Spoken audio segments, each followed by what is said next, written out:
Welcome everybody to this debate on whether renewables can cover all the power demand in the world at some point in time. And my name is Magnus Nysveen. I'm heading the research division in Rystad Energy. It's a company that provides data and analysis to the energy sector. I'm from Norway. And in Norway, I just want to remind that we have 100% renewable power. 9 out of 10 new cars are electric vehicles. So I have lived the energy transition in my own country. Together with me today, I am delighted to have Al-Qahtani, who is Director of Research in OPEC. And very delighted to have Nobuo Takami with me. He was Executive Director for EIA from 2007 to 2011. And he's IEA, and he still has the title Executive Director Emeritus. So he's still a spokesperson for IEA. So I will just start by giving you a little kind of data, because we are a data provider. So the energy transition in terms of solar power and electric vehicle is going very fast. In 2024, it was more than 500 gigawatts of solar power installed. Of wind, it was a little less, 130 gigawatt wind was installed. The overall capex in renewables in 2004 was $800 billion. And for comparison, the capex in oil and gas was $600 billion. Also a comparison for the solar panel installation. If we were to replace all the 50 million barrels of oil that is going into the transport sector, we needed something like 5 to 6 terawatts of solar power. So in 2024, we installed 10% of what is needed in a theoretical case where solar power were to substitute gasoline and diesel used for the transport sector. So that was the background. And now I will have something like 4 questions, if you have time, to each of the participants. And that means something around 2-3 minutes per question. So I will start with you, Dr. Al-Qahtani. If you can tell us, because you are not only responsible for the short-term research that we know very well from OPEC, but you are also responsible, of course, for the long-term reports that I have the pleasure to read recently. So what can you say about the power demand growth in the world, and where do you see the power supply mix, and especially for renewables going forward in the longer term? Well, first of all, good afternoon to you all. Thank you to the Ministry of Oil and Natural Gas for the kind invitation, and for the organizers for putting this fabulous event together. In your remarks, Magnus, you refer to it as transition.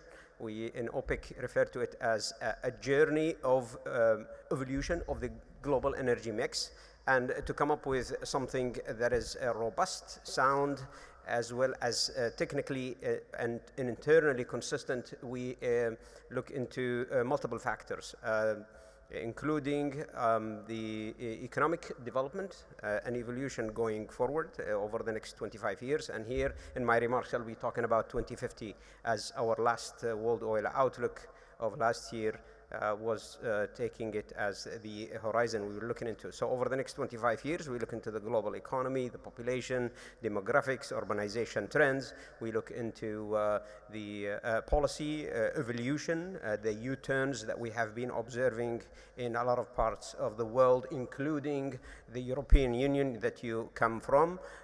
We definitely look into the technology development and the cost drop in each. In a nutshell, we see the population growing, adding another 1.7 billion people between now and 2050. Most, if not all of this population growth will come from developing regions, that's south-south. India population has overtaken China recently, but the Middle East and Africa will overtake India by mid-30s. We will see around 500 million people moving into cities, urbanization trend is extremely important to make sense out of whatever energy mix we come up with. The workforce, we look into that, and we register more than 680 million people moving into the workforce pool. That will translate eventually into economic growth that we see the global economy doubling at least between now and 2050. A lot of this economic growth will require a lot of energy. So doubling the economic growth, you will need at least 23% more energy. Now, where do we see this energy coming from? From all energy sources. The energy mix will not be so much different from what we have today. We will still need oil, gas, coal, renewables, bio, nuclear, all of it. We don't marginalize a source over another. We are very inclusive. We look into all technologies, and we think at the right cost, the technologies can be exploited to render support and fuel this economic growth going forward. Coal, we see coal dropping in its consumption absolute levels, as well as the share of the global energy mix. Oil and gas, they will still dominate more than 50% of the global energy mix. Oil will still grow by another 18 million barrels per day, reaching north of 120 million barrels, and we can delve maybe deeper into these details in the session after the next. We will have a session at this stage if you are interested to know more about the numerical and the trends that OPEC has in its world oil outlook. You asked about renewables. Renewables, we see it growing tremendously, at least by 7%, which is more than double of the global economic growth over the next 25 years, growing from a level of around, or a share of around 3% observed or seen in 2023 to north of 14%. The challenge is tremendous. We will need all sources of energy, and that is to ensure that doubling the global economy and attending to the issues, including but not limited to the energy poverty, energy access, fueling this development that will be seen primarily in south part of the world. That's South, that's South Asia, Middle East, and Africa. So to lift a lot of people from poverty and render to this economic growth, we will have to use all of the above. Yeah. So the key word is diversification. Exactly. Yeah. Inclusivity too. Yeah. And now to Mr. Tanaka, there are two worlds out there. Mm-hmm. It is the developed world and the developing world. And IEA represents the developed world, the OECD. So how do you see these, what Al-Qahtani just told, how do you see the differences in these two worlds when it comes to climate mitigation and supply mix? Yeah, thank you very much. I'm delighted to come here and facing Aid, from OPEC. IEA and OPEC is always considered as a head-on-head kind of rivals. But I visited Abdullah El-Badri's office as my first foreign visit when I was appointed as executive director of the IEA. And Al-Attiyah of Qatar is a fantastic chairman of OPEC at that time, and he told me lots of stories. And when we have difficulty and exactly the serious situation of the oil market, emergency, I called up Al-Naimi of Saudi Arabia, and we have to cooperate together in case of emergency. So OPEC and IEA, yes, rivals representing consumer side and producer side, that we are working very closely together. And for the sake of renewables, for the sake of decarbonization, we have to continue. That is my strong conviction, and I'm very happy to be with you, Aid, now. Thank you. Sometimes, but the reporters or journalists loves to treat us as our rivals or even enemies or the adversaries, and that's too much because the developing world or developed world depends on the energy security and sustainability together. So we have to solve these global issues together. That is inevitable. We have problems here and there in the world, of course, and lots of changes on geopolitics here and there. Climate change mitigation could be very urgent issues, but without global collaboration, there's no solution. So I always very happy to work with you and with developing countries as well as producer side and try to find out solution. And now it is clear, with the new president of the United States, Mr. Trump, is making lots of difference and changes. And we have to live with that, right? So energy security is getting the policy issue #1 in many countries. But at the same time, we cannot forget about climate change mitigation, because major kind of mega tech firms like Apple or Google or Microsoft, they are trying to make a much faster decarbonization toward 2030. Governments are aiming at 2050, 60, 70, but these global firms are moving much faster to decarbonization. So wherever the suppliers to these companies exist, they have to live with this reality if these companies want to be a part of global supply chain mega tech firms. So in a way, this kind of transformation which we are now facing is driven by the demand side, not the supply side. So this is the reality that energy player like IEA or energy player like OPEC must realize and try to find the good solution for this transformation driven by the demand side. Yeah, no, very good. And then I would just like to comment that one vehicle for collaboration globally is carbon markets. So let's just hope that we are able to get back to international trade of carbon credits. Then, Dr. Al-Qahtani, you mentioned energy poverty. And also that the accessibility to energy is so important for the economic growth. Can you add some thoughts about energy poverty and how that can be met, and how energy availability can boost economic development, for example, in Africa? Before I get to that, and I will be very quick to get to that answer, Magnus, I know you are technically focused on a question answer, but I can't help it but respond to Nobuo-san comments about what he kindly mentioned and what you mentioned on the carbon market. The Saudi Arabia was a co-chair on Article 6, and it was a beautiful success to see Article 6 adopted at the COP29, one of our member countries, a valuable contributor to the process. Many OPEC member countries played to that process, but to see a form of market mechanism forming was a success not only for OPEC member countries represented ably by Saudi Arabia, but also many others. Nobuo-san mentioned the old good relation and the memories, the fond memories he had of the OPEC IEA relation.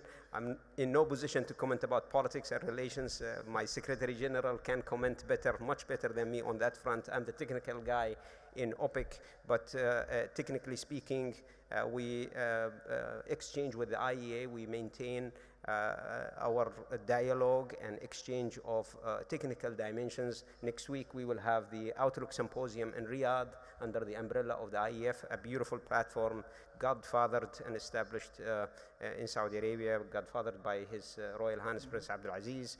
I'm sure that for still serves a noble cause and noble objective.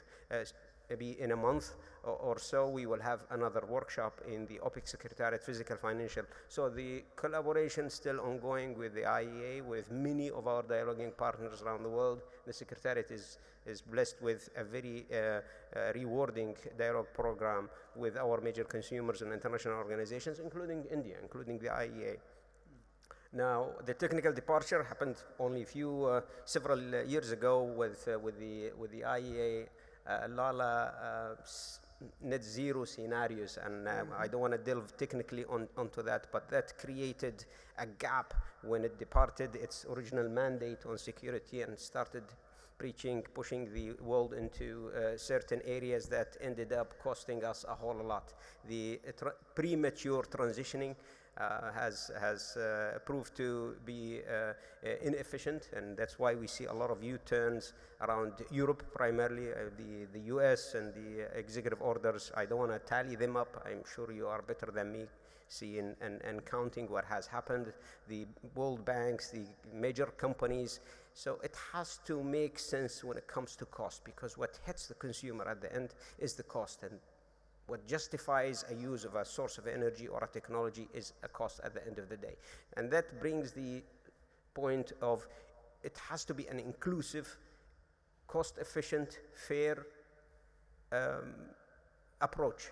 Otherwise, it remains to be pragmatic. And that brings me back to building technically sound exercises and outlooks that projects good policies at the end of the day, because our ministers in OPEC, they look into the technical facts, they look into the hardcore data, and data, when you beat them enough, they don't lie, they tell you the truth. And departing this maybe traditional way of guiding policy, looking into the technicals, and then project how scenarios would unfold over the next couple of decades to advise policymakers of what each scenario means, rather than eliminating the voices of others and start with a very ambitious, probably factual point in history, a certain technology that you want to promote at the expense of others, and ignoring all the other facts, and then deductively drawing a scenario that doesn't make sense at the end of the day, that ends up costing a lot of nations a lot of capital that otherwise could have been deployed into a better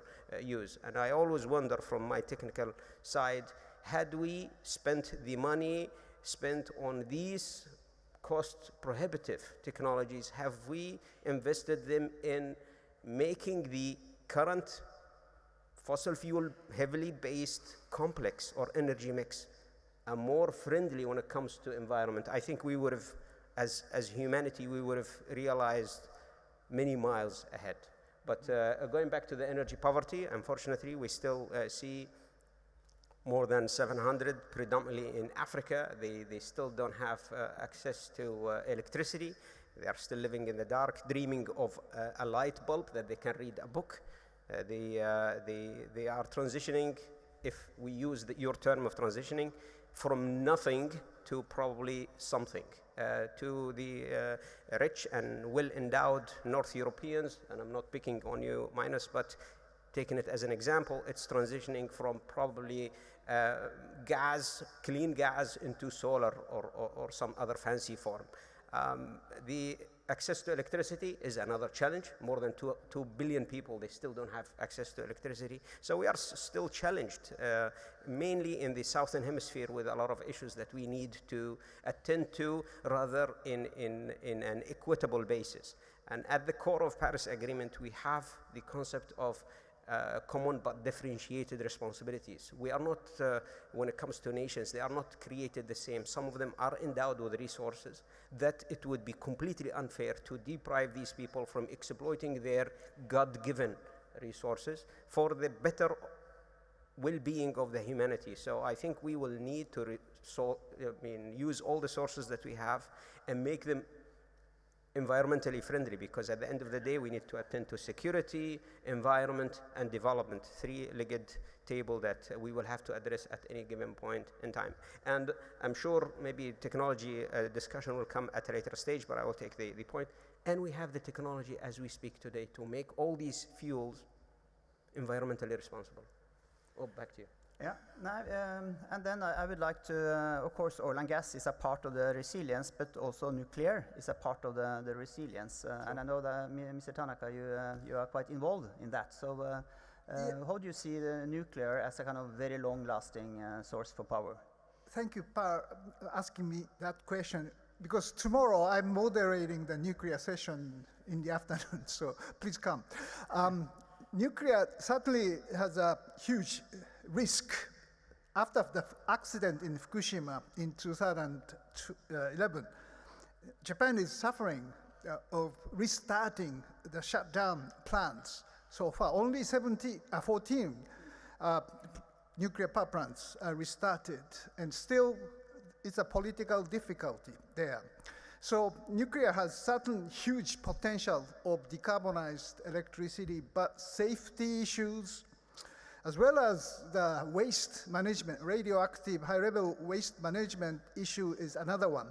And again, after Ukraine, the proliferation issue is getting very serious, because if Ukraine didn't return one of the missiles to Russia, maybe Putin may not invaded Ukraine. So non-weapon states love to have the nuclear weapon to protect themselves from the Russia or major powers. So this is the risk of nuclear technology. So I call the sustainable nuclear, which satisfied all these elements, the safety issue, the risk minimization, as well as waste management and proliferation resistance. So I call it the sustainable nuclear power, and we have to invest in this kind of technology. Now, the IEA recently released a very interesting report of the future path toward the nuclear, just about a couple of weeks ago. And small modular reactors are focus of that. It is cheaper. It could be used for the major databases, for data centers, for the AI-related industry. And these industries has a very high kind of credit rating, so this facilitates the financing to these small modular reactors. Small modular reactors have been discussed for years and years, but never happened. But now, thanks to this AI and data centers, maybe small modular reactor may come. So some of the modular reactors are much more take care of the waste by the fast reactor kind of type. So I think now this is a very interesting crossroad to be the successful nuclear, or nuclear be still continue to be the weapon. India has a weapon, I know, but if the current UN Security Council is occupied by the permanent seat holder as weapon states. P5 countries has all weapons. So if I'm urging that the countries without weapons should be represented in the Security Council as permanent seat holder. So I'm urging Indian governments to give up weapons and join Japan to ask the permanent seats in the Security Council for the reform of UN.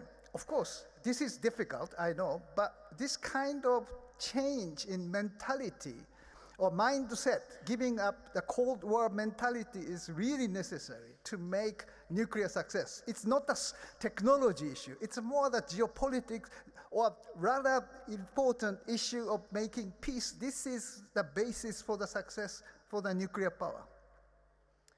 Okay, but let's stay a little more with the power, and Dr. Al-Qahtani, your view of diversification is relatively weighted fossil, but in order to stay within the Paris Agreement, do you look at carbon capture as an important part of the question?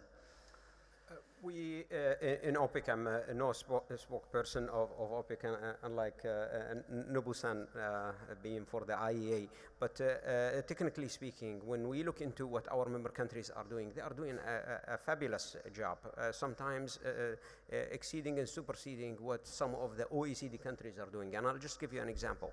If we look into solar power, which is an environmentally friendly way of producing electricity, although it could be a little bit pricier than some of the conventional sources. Some of our national champions in our member countries, companies I'm talking, they are taking their skills and capabilities and financing means out of their country borders. I'm using Aqua Power as an example, Masdar as an example, in which they are producing a world record gigawatts when it comes to either domestically or internationally. When it comes to CCUS, we have leaders also, Saudi Aramco, ADNOC, and KBC, probably my colleagues here from Algeria. We are one of the pioneers of using the carbon, capturing it and utilizing it either as a production recovery mechanism, enhanced oil recovery in the oil fields or some other fields. Jubail Industrial Complex is one of the largest in the world when it comes to 9 million plus tons of CO2 capture and utilization. That's predominantly contributed by Aramco. The innovative solutions and approaches, the circular carbon economy, the use of 4 Rs, the concept that was proposed and adopted under the G20 presidency of Saudi Arabia. We are leading on all fronts, oil and gas included. Some of the lowest methane emitting companies are OPEC, national oil companies. So yes, we see CCUS as one of the very valid solutions, although it's still expensive, but we have taken the initiative as members of OPEC to explore this technology, deploy it, and try to reduce the cost. And I think it has a hell of a good future. We see CCUS picking up. The cost is coming down definitely, but as the cost is attended to, it will be associated with refining operations, it will be associated with power generation, and many others.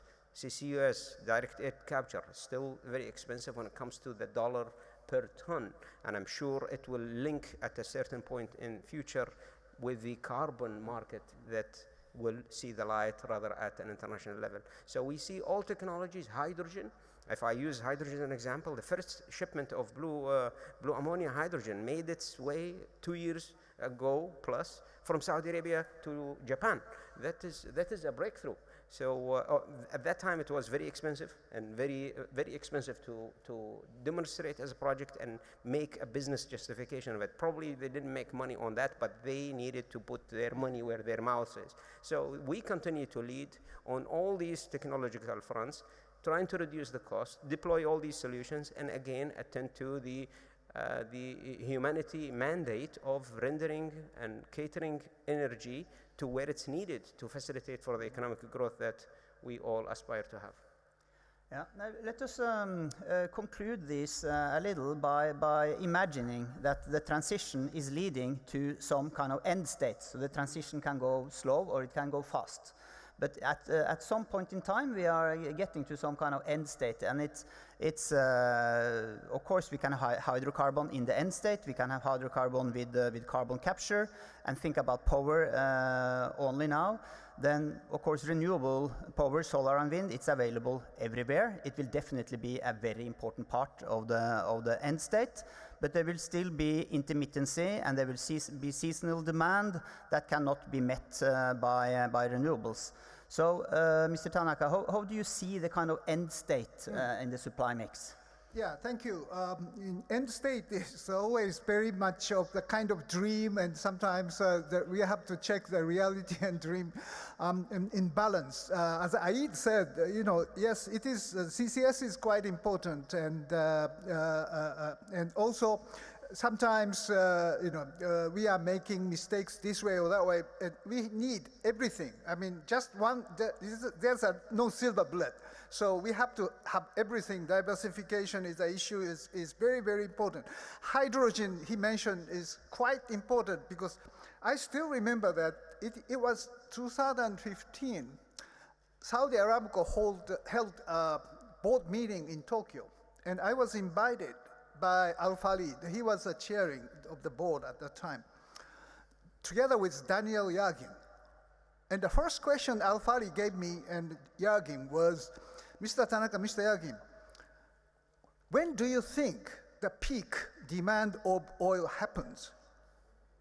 It was just before the Paris COP, and I was really surprised to hear that question. Yagin gave the answer, well, maybe it's 2035. This still stands. The very conventional idea of the peak demand is 2035. I said maybe before 2030, because of China is trying to peak the emission of carbon dioxide before 2030 at that time. So maybe demand for oil in China will happen before, and that means peak demand maybe earlier. China's peak could be this year. And even Saudi Aramco was very much concerned and thinking, and he mentioned the solution could be hydrogen, even in 2015. So I know that Saudi Aramco is a very good company thinking about the future risk together with the resources and taking the balance. So this kind of balancing is very key elements of the innovation and technology, and depending on country. Norway is the case. Norway is doing really good investment to the renewables. Let's be that the so last this is exactly what Saudi, Norway are moving, and UAE too, using technology innovation for decarbonization as well as energy security. So we can learn from these people, these countries, and try to make the best balance. Yeah. And Dr. Al-Qahtani, is there an end state in your mind, and how does it look, very shortly? We try, technically, we try to imagine an end state for all the critical uncertainties in our exercise as intellectuals working for OPEC, trying to make sense out of all these trends around and then paint a reasonable pathway going forward. We don't have a peak in oil in our foresight. We don't see a peak of oil because if China peaks this year or next year or in 5 years from now, some other regions will pick up trend. And as I mentioned, we see a continuous growth in oil demand until 2050, reaching north of 120. We still have historical wood use production. We still have historical coal use and production and consumption too. Historical level of oil consumption. In this quarter, we are reaching 104 million barrels per day, and we are not that far from 2050 when we only imagine another 14 million. Of course, moderating slowly, but we don't see a peak. We will use we will need all sources of energy. We will need nuclear, oil, gas, all of the above. But the point is how to attend to it responsibly when it comes to environment. And I think the example highlighted by Nobuo-san, Saudi Aramco, I don't think that they are investing in all these alternative energies because they see an end to a certain fuel, an end state to oil, for example. I think they are exploiting all these opportunities, being a commercially versed company. And all companies are doing that. So I don't see an end state other than the global energy mix is maybe changing slightly. In the power generation, it's tilting towards solar and wind predominantly, in which we see both raising their power generation from 15% to around 50%, but we will still use a lot of oil for everything else, petrochemicals and transport, aviation and what have you. And I think we cannot use any other alternative to oil in the foreseeable future. Thank you. Yeah, there are several scenarios. So that is one scenario. It's a little above our scenarios, but it is one of the possibilities. So thank you for listening in to this debate, and thank you very much for the participants. And that was all for today. Thank you.